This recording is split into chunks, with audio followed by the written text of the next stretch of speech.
A Fox News exclusive. This is from Bill Malugin reporting on the ICE raids captured on video out in Boston. Let's show you that again. This is Bill Malugin with Fox News in this exclusive. It's a frigid 5 degrees in the pre-dawn hours just outside of Boston, where this team of elite ICE officers is briefing on their targets for the day. We're going to be targeting some extremely violent offenders today. Within moments, the officers are on the move, with eyes on their first target. Looks like we got movement, target vehicle coming out. They quickly take him into custody. In California, reports of crime are drawing increased attention as some offenders turn to more aggressive tactics. Beyond burglarizing homes, groups have been using stolen vehicles to crash into storefronts and grab merchandise. The situation has prompted Governor Newsom to announce new crime-fighting teams aimed at addressing retail theft and organized criminal activity.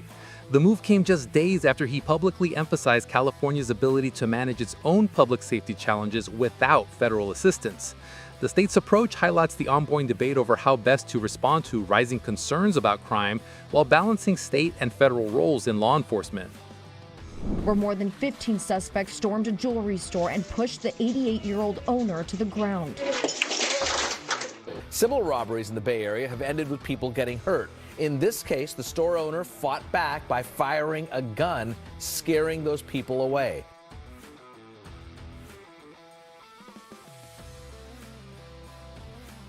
Across California, concerns about crime have become a central political and public issue. Law enforcement agencies are hiring and training more officers to respond to rising incidents. Critics say that a culture of leniency toward offenders, combined with sanctuary policies, has created an environment where lawlessness can flourish. Supporters of these policies argue they protect vulnerable communities and resist what they see as overly harsh federal enforcement. In California and in other major U.S. cities, Portland, Denver, Chicago, New York, Minneapolis, and Baltimore among them, crime trends and debates over sanctuary policies have merged into a national conversation. These cities have faced elevated gang activity, theft, and property destruction. Police leaders point to revolving door justice systems, where repeat offenders quickly return to the streets, while advocates contend that systemic reforms are necessary to address deeper causes of crime. The larger policy clash centers on how state and local governments cooperate with federal authorities. Sanctuary cities and states limit their participation in federal immigration enforcement and emphasize local autonomy. Opponents of these policies say this approach shelters dangerous individuals and undermines public safety, while defenders argue it prevents overreach and preserves community trust. As federal and local governments weigh crime crackdowns, the issue remains politically charged. With public opinion divided and with multiple layers of jurisdiction involved, the tension between protecting public safety and safeguarding civil rights continues to shape the debate over crime, immigration, and enforcement across the country. This is not the first time his store has been hit. He believes the same person vandalized it back in June of 2023. Let me know that that's the same person. How do you know it's the same person? From all three incidents, it's been the same car, same white Dodge Ram, same white individual, same built, same color. And if you see the pictures in the video, he has the same red bucket in the back of his truck.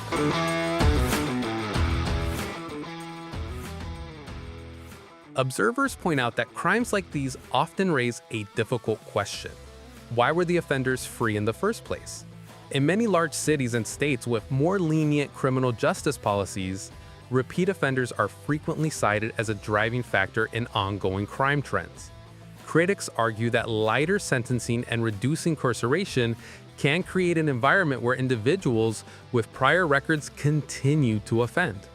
Supporters of reform say these policies aim to address systemic inequities and overcrowded prisons, but opponents counter that they leave communities vulnerable to hardened repeat offenders. The ongoing debate underscores a central tension in U.S. criminal justice, whether reducing incarceration improves public safety or unintentionally increases opportunities for crime. Military family asking for help to find the people who broke into their home and cost thousands of dollars in damages. So this all happened in Oak Park. Just look at that mess. The homeowners says that neighbors told him they heard loud music coming from his house Friday. We're really heartbroken, honestly. I mean, it's been a mixture of emotions, of frustration and anguish, and a lot of it's just been heartache to think about all the time and effort that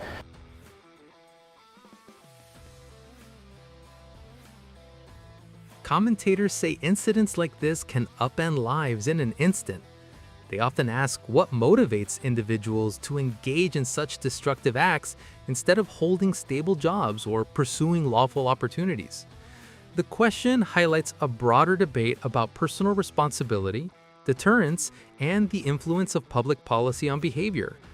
Progressive leaders often frame these incidents as a result of social and economic pressures, arguing that many offenders are local residents who made serious mistakes rather than inherently dangerous individuals.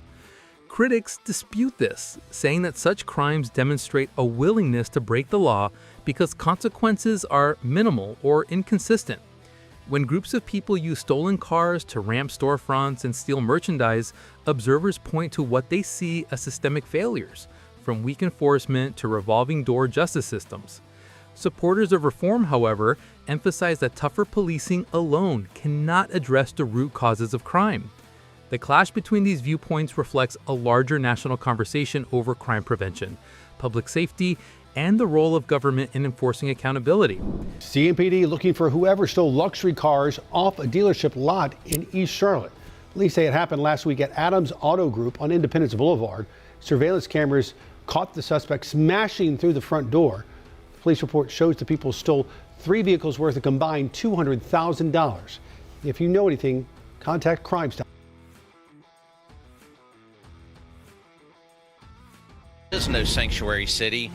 Sacramento is not a sanctuary city. The state of California is not a sanctuary state. There is no sanctuary anywhere.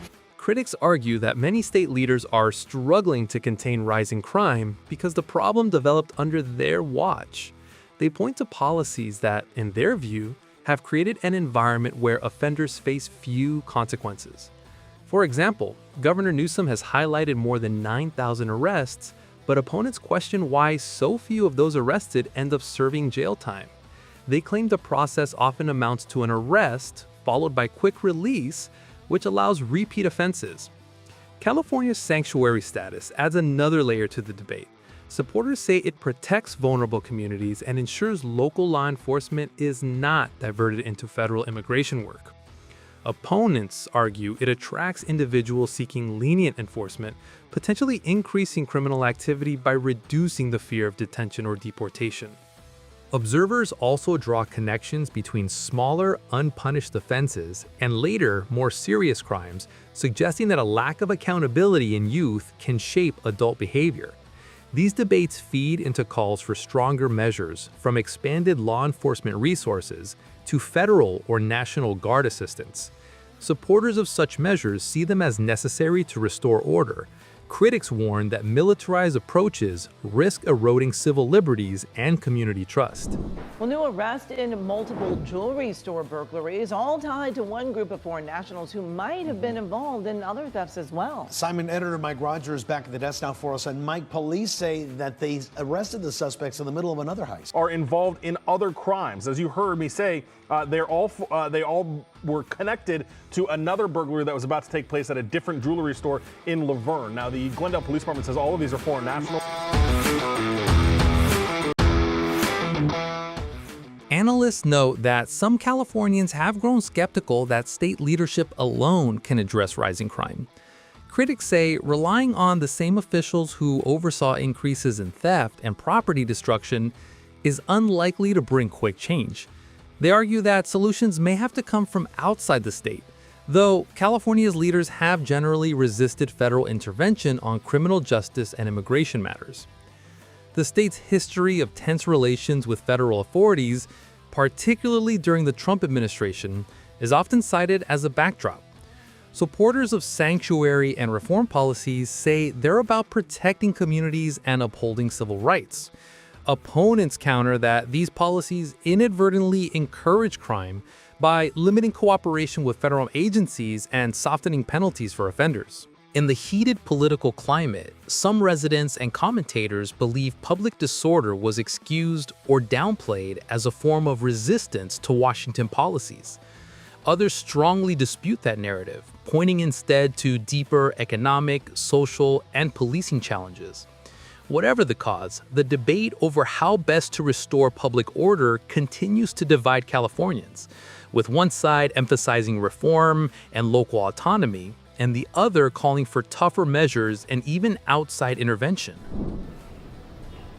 Well, this is a still active crime scene, as you can tell. Police still here taking whatever information and as well as crime scene evidence that they can gather. As you see this pickup truck that is basically halfway out of the Louis Vuitton store. This may have been a crash and grab. Police have not yet confirmed that. What we're being told at this point is that this is one of 3 particular scenes that occurred earlier this morning. Now, we do have some video, some cell phone video from the witness that actually witnessed this happening.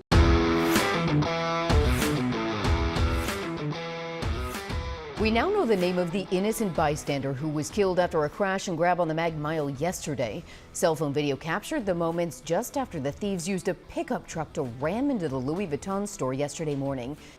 Policy analysts point out that passing laws alone does not stop crime. Those laws also need to be enforced. Critics argue that some cities and states have built legal frameworks without adequately funding or organizing the systems needed to carry them out. They see this as a central reason why crime can persist, even when tough-sounding measures are on the books. The debate is especially intense around sanctuary cities. Supporters of sanctuary policies say they protect immigrant communities and focus limited law enforcement resources on serious threats rather than minor infractions. Opponents counter that such policies unintentionally attract offenders by signaling leniency and reducing the risk of detention or prosecution. Across the country, approaches to low-level offenses vary widely. Some jurisdictions decriminalize or downgrade penalties for minor theft, drug possession, or other nonviolent offenses in an effort to reduce incarceration rates. Critics argue that this can send the wrong message, making cities seem more attractive to repeat offenders. Supporters say it prevents overcrowded jails and allows the justice system to prioritize violent crime. This ongoing clash of philosophies, rehabilitation and restraint versus enforcement and deterrence, continues to shape public safety debates and influence where people perceive crime to be most concentrated.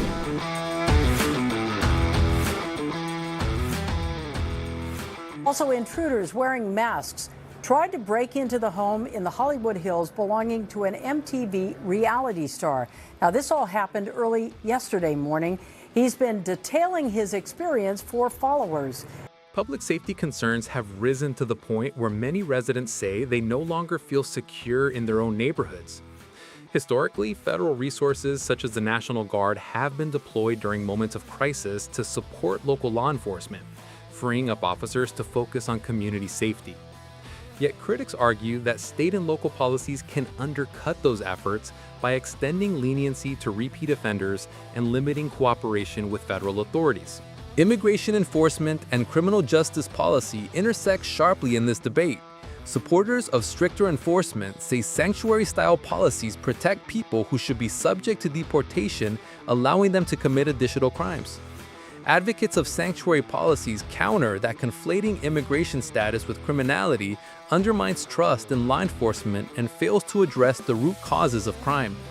Police agencies in some areas have reported increasingly sophisticated tactics among organized theft groups, such as using electronic jamming devices to interfere with alarms and communications, or surveillance cameras to time burglaries when residents are away.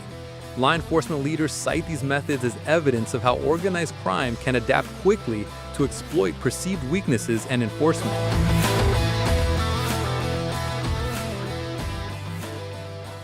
Good evening, Colleen. Yeah, so this is a very disturbing and scary ordeal for Joey Zauzig, who you may know from his social media pages or his MTV show. But right now, he has been detailing his experiences on his social media pages with the hopes to catch the people responsible for taking his sense of safety away. Commentators warn that organized theft rings operating in California aren't staying put. Once these groups refine their tactics, whether breaking into homes, disabling security systems, or coordinating multiple getaways, they can take those skills elsewhere. Law enforcement agencies across the country have already reported similar methods appearing in other states, underscoring how criminal networks can move beyond one region. This raises a larger policy question. Do sanctuary and leniency-oriented policies in one state spill over into neighboring states? Supporters of these policies say no, arguing they protect civil rights and focus on rehabilitation. Critics counter that they inadvertently provide safe havens for repeat offenders, who then export their methods to new places. The debate reflects a broader divide in American politics. One side sees strict enforcement and incarceration as essential to public safety. The other emphasizes reform and social investment as a path to long-term stability. Each approach has its risks and rewards. What is clear, though, is that crime trends in one part of the country increasingly affect the rest, making public safety a national issue rather than just a local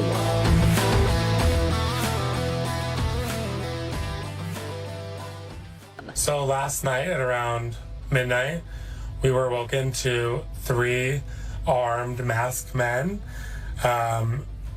walking around our property at the door. Commentators say security cameras and alarm systems can only do so much, especially when offenders disguise their identities. In cities or states where critics claim enforcement is lax, residents often feel like they're living in training grounds for repeat offenders.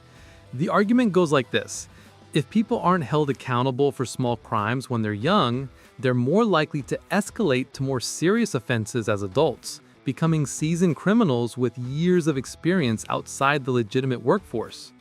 For homeowners, this creates a sense of vulnerability.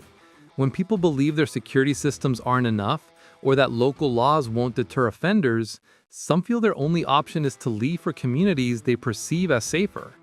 Stories circulate of residents suffering hundreds of thousands of dollars in losses, both in property damage and stolen valuables, despite investing heavily in home security.